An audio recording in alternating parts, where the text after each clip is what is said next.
اچھا، اب کچھ باتیں میں ایسی رکھوں گا جو صرف قرآن مجید میں ہی ہیں، باقی کسی کتاب میں موجود نہیں ہیں، باقی کسی دھارمک گرنتھ میں وہ باتیں موجود نہیں ہیں۔ سب سے پہلے قرآن نے خود یہ بتا دیا ہے کہ اس کا نام قرآن ہے۔ اب آپ کہہ رہے ہوگے کہ سر یہ کیا باتیں بتا رہے ہو آپ، یہ کون سی بڑی بات ہے؟ یہ بہت بڑی بات ہے۔ دنیا کی کوئی بھی آپ ریلیجس اسکرپچر پڑھ لیں، بائبل پڑھ لیں یا اولڈ ٹیسٹمنٹ، بائبل کے جو بھی وہ ہیں version, old testament, new testament, آپ پڑھ لیں، کہیں بھی آپ کو یہ نہیں ملے گا کہ اس کا نام اولڈ ٹیسٹمنٹ ہے یا نیو ٹیسٹمنٹ ہے، اس کا نام بائبل ہے۔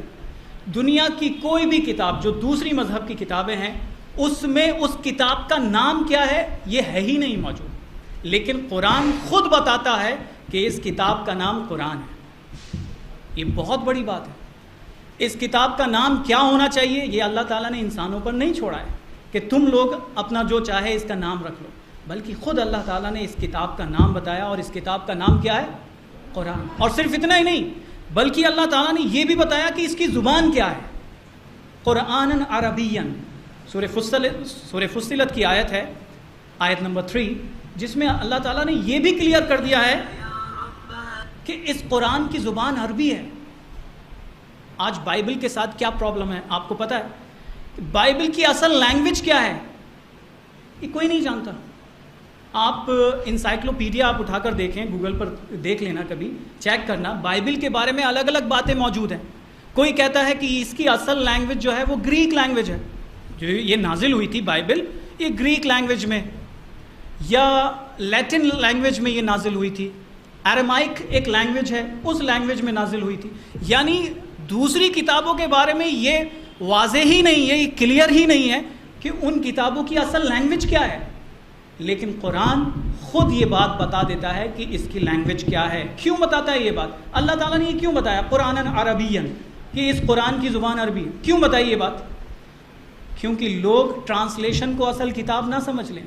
آج بائبل کے ساتھ یہی پرابلم ہے، ٹرانسلیشن کو اصل بائبل سمجھ لیا گیا ہے، حالانکہ جو آج موجود ہیں بائبل کی کاپیز وہ ٹرانسلیشن ہے، وہ اصل متن، اصل ٹیکسٹ نہیں ہے دنیا میں موجود۔ ہاں اپنا اندازہ لگاتے ہیں کہ یہ لینگویج کے بارے میں سب کنفیوز ہیں اور باقی ساری کتابوں کے بارے میں، لیکن قرآن خود بتا دیتا ہے کہ اس کی لینگویج عربی ہے۔ یہ بہت بڑی بات ہے۔ اور پھر قرآن میں کون سی بات ہے جو دوسری کتابوں میں نہیں؟ یہ بات آپ بھی جانتے ہوں گے کہ قرآن کے حافظ اس دنیا میں لاکھوں کروڑوں موجود ہیں، یہ پتہ ہے نا؟ اور اب نہیں بلکہ 1400 سالوں سے اب تک اس کے حافظ موجود ہیں۔ اس میں چھوٹی سے چھوٹی غلطی پکڑی جا سکتی ہے، چھوٹی سے چھوٹی غلطی پکڑی جا سکتی ہے۔ مثال کے طور پر میں اگر آپ کے سامنے ابھی قرآن کی آیت غلط طریقے سے پڑھنا شروع کر دوں، آپ لوگ فوراً ٹوک دو گے سر ایسا نہیں ہے ایسا ہے۔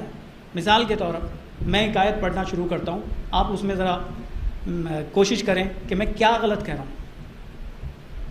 صراط الذین انعمت علیہم،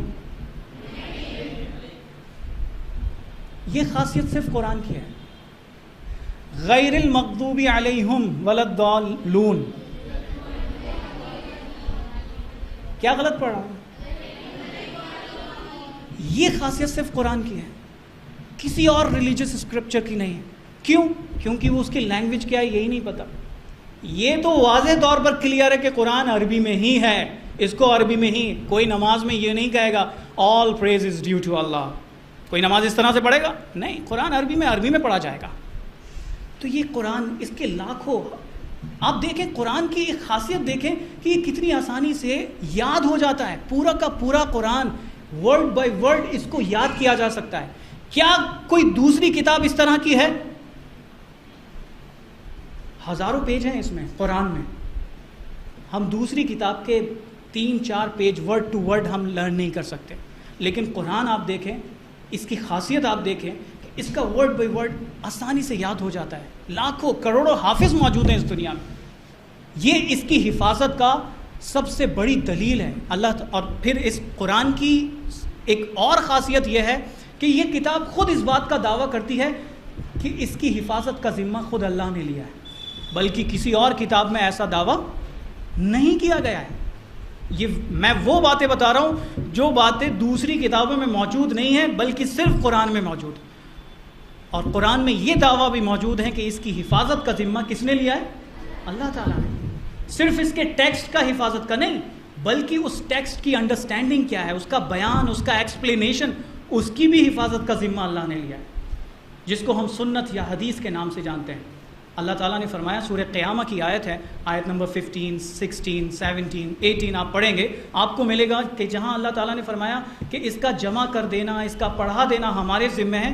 اس کے بعد اللہ تعالیٰ نے یہ بھی فرمایا ثم ان علینا بیانا، اور اس کا بیان کر دینا بھی ہمارے ذمہ ہے، اس کی ایکسپلینیشن بھی ہمارے ذمہ ہے، تاکہ ایسا نہ ہو کہ بعد میں لوگ اپنی طرف سے اس میں مطلب نکالتے رہیں کہ اس آیت کا مطلب یہ ہے، اس آیت کا مطلب نہیں. جو مطلب تھا پیارے نبی صلی اللہ علیہ وسلم بتا کر گئے ہیں کہ اس آیت کا مطلب یہ ہے. تو یہ ساری خصوصیات، یہ اسپیشلٹیز، یہ صرف اور صرف قرآن میں ملتی ہیں اور دوسری کتابوں میں نہیں ملتی.